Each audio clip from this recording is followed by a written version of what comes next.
ಕನ್ಯಾ ರಾಶಿ ಚಕ್ರದ ಚಿಹ್ನೆಯು ಕೈಯಲ್ಲಿ ಹೂವಿನ ದಂಡೆಯನ್ನು ಹಿಡಿದಿರುವ ಹುಡುಗಿ. ಈ ರಾಶಿಯ ಅಧಿಪತಿ ಬುಧ. ಕನ್ಯಾ ರಾಶಿಗೆ ಶುಭ ದಿಕ್ಕು ದಕ್ಷಿಣ. ಜನ್ಮನಾಮವು ತೋ, ಪ, ಪೈ, ಪು, ಶ, ನ, ಥ, ಪೆ, ಪೋ ಅಕ್ಷರಗಳಿಂದ ಪ್ರಾರಂಭವಾಗುತ್ತದೆ.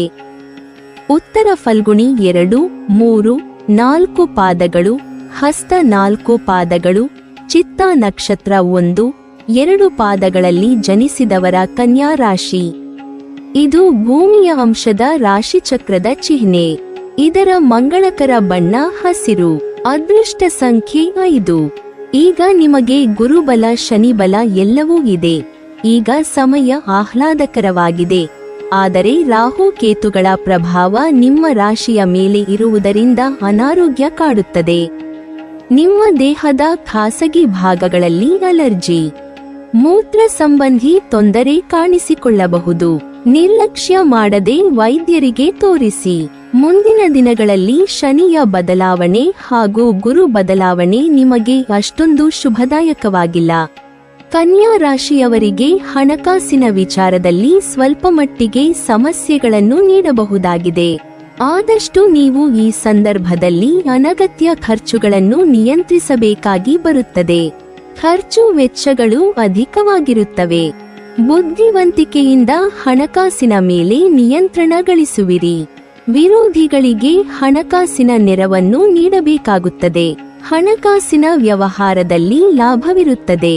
ದಾನ ಧರ್ಮದ ಕಾರ್ಯಗಳಲ್ಲಿ ತೊಡಗುವಿರಿ. ನೂತನ ದಂಪತಿಗೆ ವಿಶೇಷ ಲಾಭವಿರುತ್ತದೆ.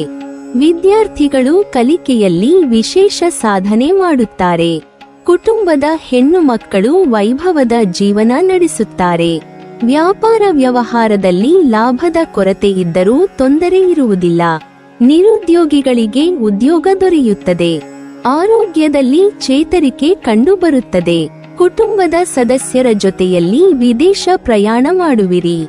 ಬಹುದಿನದ ಭೂ ವಿವಾದವು ಮಾತುಕತೆಯಿಂದ ಬಗೆಹರಿಯುತ್ತದೆ. ಪಾಲುಗಾರಿಕೆಯ ವ್ಯಾಪಾರದಲ್ಲಿ ಉತ್ತಮ ಲಾಭ ದೊರೆಯಲಿದೆ.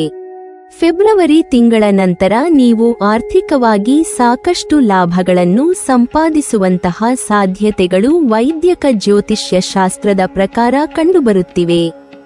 ಆದರೆ ಹಣವನ್ನು ಹೂಡಿಕೆ ಮಾಡುವಂತಹ ವಿಚಾರದಲ್ಲಿ ಆದಷ್ಟು ದೂರವೇ ಇರಿ. ಒಂದು ವೇಳೆ ಹಣವನ್ನ ಹೂಡಿಕೆ ಮಾಡಲೇಬೇಕು ಎನ್ನುವಂತಹ ಪರಿಸ್ಥಿತಿ ನಿರ್ಮಾಣವಾದರೆ ಆದಷ್ಟು ಎಕ್ಸ್ಪರ್ಟ್ಗಳನ್ನು ಭೇಟಿ ಮಾಡಿ ಸಲಹೆಯನ್ನು ಪಡೆದು ಅವರ ಸಲಹೆ ಮೇರೆಗೆ ಹಣವನ್ನು ಇನ್ವೆಸ್ಟ್ ಮಾಡಿ.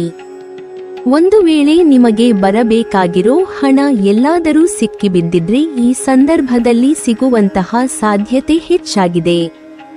ಮಧ್ಯಂತರದ ನಂತರ ತಮ್ಮ ಪರಿಶ್ರಮದ ಮೂಲಕ ಕನ್ಯಾ ರಾಶಿಯವರು ಹೆಚ್ಚಿನ ಹಣವನ್ನು ಸಂಪಾದನೆ ಮಾಡುವಂತಹ ಅವಕಾಶವನ್ನು ಹೊಂದಿದ್ದಾರೆ. ಕನ್ಯಾ ರಾಶಿಯವರು ಸಾಮಾನ್ಯವಾಗಿ ಮೃದು ಸ್ವಭಾವದವರು. ಯಾವುದೇ ರೀತಿಯ ಸಮಸ್ಯೆಗಳನ್ನು ಸರಳವಾಗಿ ನಿವಾರಿಸಲು ಯತ್ನಿಸುತ್ತಾರೆ. ಉತ್ತಮ ನಿರ್ವಹಣಾ ತಂತ್ರಗಳನ್ನು ರೂಪಿಸಿ ಅನುಷ್ಠಾನಕ್ಕೆ ತರುತ್ತಾರೆ.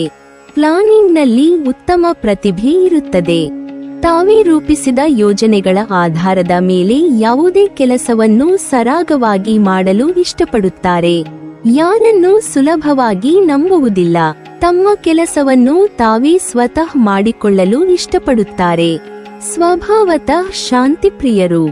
ಸಮಾಧಾನ ಚಿತ್ತದಿಂದ ಪ್ರತಿಯೊಂದರ ಸಾಧಕ ಬಾಧಕವನ್ನು ಪ್ರಾಯೋಗಿಕವಾಗಿ ಪರಿಶೀಲಿಸಲು ಇಚ್ಛಿಸುತ್ತಾರೆ. ಸಂಪ್ರದಾಯಗಳನ್ನು ಗೌರವಿಸುವ ಧರ್ಮನಿಷ್ಠೆ ಇರುತ್ತದೆ. ಅನಗತ್ಯವಾಗಿ ಭಾವುಕರಾಗಿ ಪ್ರತಿಕ್ರಿಯಿಸುವುದಿಲ್ಲ. ತಮ್ಮ ಭಾವನೆಗಳನ್ನು ಯಾರೊಂದಿಗೂ ಬೇಗ ಹಂಚಿಕೊಳ್ಳುವುದಿಲ್ಲ. ಈ ತಿಂಗಳು ನಿಮ್ಮ ಪ್ರೇಮ ಜೀವನವು ಸವಾಲಿನಿಂದ ಕೂಡಿರುತ್ತದೆ. ಆದ್ದರಿಂದ ನೀವು ಈ ತಿಂಗಳು ಹೆಚ್ಚು ಜಾಗರೂಕರಾಗಿರಬೇಕು. ಪ್ರೇಮ ಸಂಗಾತಿಯೊಂದಿಗೆ ಯಾವುದೋ ವಿಷಯದಲ್ಲಿ ಬಿರುಕು ಉಂಟಾಗಬಹುದು ಅಥವಾ ಕೆಲವು ತಪ್ಪು ತಿಳುವಳಿಕೆಯಿಂದಾಗಿ ಸಂಬಂಧದಲ್ಲಿ ಹುಳುಕು ಉಂಟಾಗುವ ಸಾಧ್ಯತೆಯಿದೆ. ಕೆಲವೊಮ್ಮೆ ನಿಮ್ಮ ಸಂಬಂಧದ ಬಗ್ಗೆ ನೀವು ಅತೃಪ್ತರಾಗಿರುವಿರಿ. ಈ ಸಮಯದಲ್ಲಿ ನಿಮ್ಮ ಹೃದಯದಲ್ಲಿ ಏನನ್ನೂ ನಿಗ್ರಹಿಸಬೇಡಿ.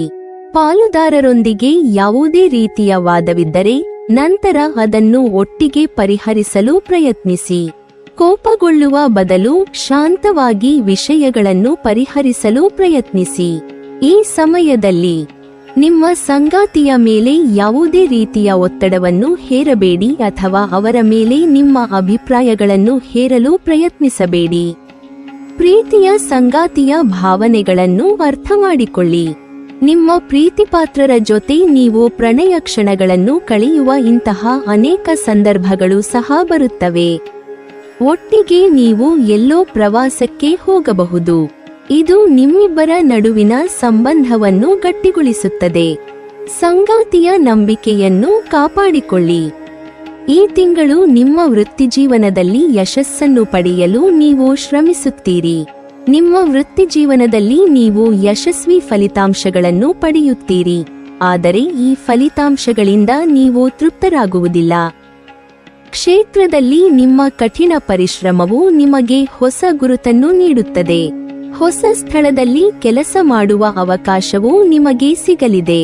ತಿಂಗಳು ಆರಂಭದಲ್ಲಿ ನೀವು ವೃತ್ತಿ ಕ್ಷೇತ್ರದಲ್ಲಿ ಉತ್ತಮ ಫಲಿತಾಂಶಗಳನ್ನು ಪಡೆಯುತ್ತೀರಿ. ನಿಮ್ಮ ಕಠಿಣ ಪರಿಶ್ರಮ ಮತ್ತು ಕೆಲಸದ ಕಡೆಗೆ ಸಮರ್ಪಣೆ ನಿಮ್ಮ ಹಿರಿಯರಿಗೆ ಗೋಚರಿಸುತ್ತದೆ. ಕಚೇರಿಯಲ್ಲಿ ನಿಮ್ಮ ಯಶಸ್ವಿ ಕೆಲಸವನ್ನು ಪ್ರಶಂಸಿಸಲಾಗುತ್ತದೆ. ಈ ಸಮಯದಲ್ಲಿ ನೀವು ಬಡ್ತಿ ಪಡೆಯಬಹುದು ಅಥವಾ ನಿಮ್ಮ ಸಂಬಳ ಹೆಚ್ಚಾಗಬಹುದು.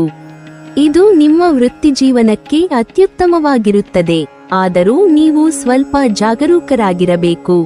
ಈ ಸಮಯದಲ್ಲಿ ನೀವು ಯಾವುದೇ ರೀತಿಯ ವಿವಾದಗಳಿಗೆ ಸಿಲುಕಿಕೊಳ್ಳದಿದ್ದರೆ ಉತ್ತಮ. ಇಲ್ಲದಿದ್ದರೆ ನಿಮ್ಮ ಹಿಂದಿನ ಶ್ರಮ ವ್ಯರ್ಥವಾಗಬಹುದು. ತಿಂಗಳು ಕೊನೆಯ ಹಂತದಲ್ಲಿ ಸಂದರ್ಭಗಳು ನಿಮಗೆ ಹೆಚ್ಚು ಅನುಕೂಲಕರವಾಗಿರುವುದಿಲ್ಲ.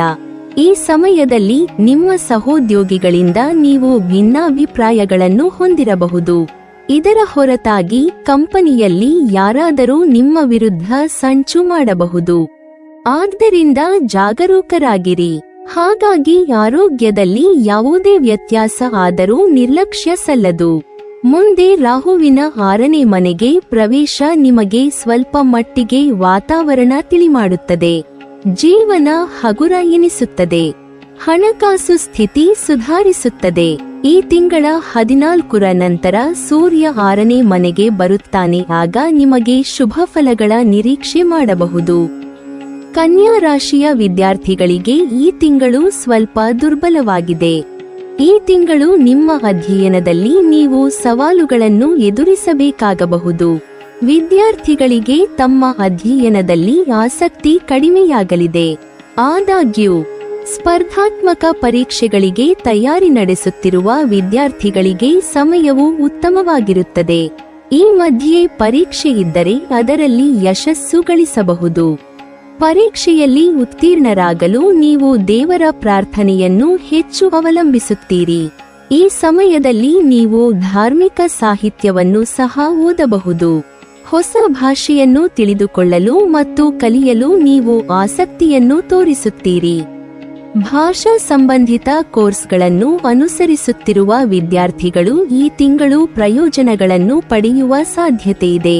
ತಾಂತ್ರಿಕ ಶಿಕ್ಷಣ ಪಡೆಯಲು ನೀವು ಆಸಕ್ತಿ ತೋರಿಸಬಹುದು. ಆರಂಭಿಕ ವಾರಗಳು ಉನ್ನತ ವ್ಯಾಸಂಗಕ್ಕೆ ತುಂಬಾ ಒಳ್ಳೆಯದು. ನಂತರ ನೀವು ಅದಕ್ಕಾಗಿ ಕಷ್ಟಪಡಬೇಕಾಗಬಹುದು. ಆದಾಗ್ಯೂ ಈ ಸಮಯವು ನಿಮಗೆ ಉತ್ತಮ ಫಲಿತಾಂಶಗಳನ್ನು ನೀಡುತ್ತದೆ. ಕನ್ಯಾ ರಾಶಿಯ ಅಧಿಪತಿ ಗ್ರಹ ಬುಧ. ಮಿದುಳಿನ ಚುರುಕುತನ ಮತ್ತು ಕಾರ್ಯನಿರ್ವಹಣೆಯನ್ನು ನಿಯಂತ್ರಿಸುವ ಗ್ರಹ ಬುಧ. ಬುಧ ಗ್ರಹವು ಯೋಜನೆ ಮತ್ತು ನಿರ್ವಹಣೆಗೆ ಪ್ರೇರಣೆ ನೀಡುತ್ತದೆ. ಇದು ಶಾಂತಿಯನ್ನು ಬಯಸುವ ಗ್ರಹ. ಬುಧನ ಕಾರಣದಿಂದಾಗಿ ಕನ್ಯಾ ರಾಶಿಯವರು ಶಾಂತ ಸ್ವಭಾವವನ್ನು ಹೊಂದಿರುತ್ತಾರೆ. ನಿಮ್ಮ ಪ್ಲಾನಿಂಗ್ ಅನ್ನು ನೀವು ಮಾಡುವಂತಹ ಕೆಲಸದಲ್ಲಿ ಸರಿಯಾದ ರೀತಿಯಲ್ಲಿ ಇಂಪ್ಲಿಮೆಂಟ್ ಮಾಡಿದರೆ ಅಭಿವೃದ್ಧಿ ಕಟ್ಟಿಟ್ಟ ಬುತ್ತಿಯಾಗಿದೆ.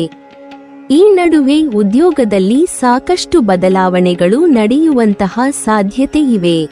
ಶನಿಯ ಕಾರಣದಿಂದಾಗಿ ಈ ತಿಂಗಳಲ್ಲಿ ನೀವು ಮಾಡುವಂತ ಉದ್ಯೋಗ ಸ್ಥಳದಲ್ಲಿ ಇನ್ನಷ್ಟು ಹೆಚ್ಚಿನ ಗೌರವವನ್ನು ಸಂಪಾದಿಸಲಿದ್ದೀರಿ. ನಿಮಗೆ ಸಿಗಬೇಕಾಗಿರೋ ಪ್ರಮೋಷನ್ ಕೂಡ ಈಗ ಸಿಗುತ್ತೆ. ಆದರೆ ದೃಷ್ಟಿದೋಷ ನಿಮ್ಮನ್ನು ಹಿಂಬಾಲಿಸುತ್ತದೆ. ನ್ಯಾ ರಾಶಿಯವರು ತಮ್ಮ ವ್ಯಾಪಾರ ವ್ಯವಹಾರಗಳಲ್ಲಿ ಹೆಚ್ಚಿನ ಲಾಭವನ್ನು ಪಡೆದುಕೊಳ್ಳುವ ಅವಕಾಶವನ್ನು ಹೊಂದಿದ್ದಾರೆ. ಮಹಾದಶ ಯೋಗ ನಡೀತಾ ಇರುವ ಸಂದರ್ಭದಲ್ಲಿ ಹೆಚ್ಚಿನ ಇನ್ವೆಸ್ಟ್ಮೆಂಟ್ ಮಾಡುವುದನ್ನು ನಿಲ್ಲಿಸಿ. ಆದಷ್ಟು ಹಣವನ್ನು ಉಳಿತಾಯ ಮಾಡುವುದಕ್ಕೆ ಪ್ರಾರಂಭಿಸಿ. ನೀವಿನ್ನೂ ನಮ್ಮ ಚಾನೆಲ್ ಅನ್ನು ಸಬ್ಸ್ಕ್ರೈಬ್ ಮಾಡಿಲ್ವಾ? ಹಾಗಾದರೆ ಈ ಕೂಡಲೇ ನಮ್ಮ ಇಂದ್ರಜಾಲ ಚಾನೆಲ್ ಅನ್ನು ಸಬ್ಸ್ಕ್ರೈಬ್ ಮಾಡಿ ಮತ್ತು ಪಕ್ಕದಲ್ಲಿರುವ ಬೆಲ್ ಐಕಾನ್ ಅನ್ನು ಕ್ಲಿಕ್ ಮಾಡಿದರೆ ನಮ್ಮ ಹೊಸ ವಿಡಿಯೋಗಳನ್ನು ನೀವು ನೋಡಬಹುದು.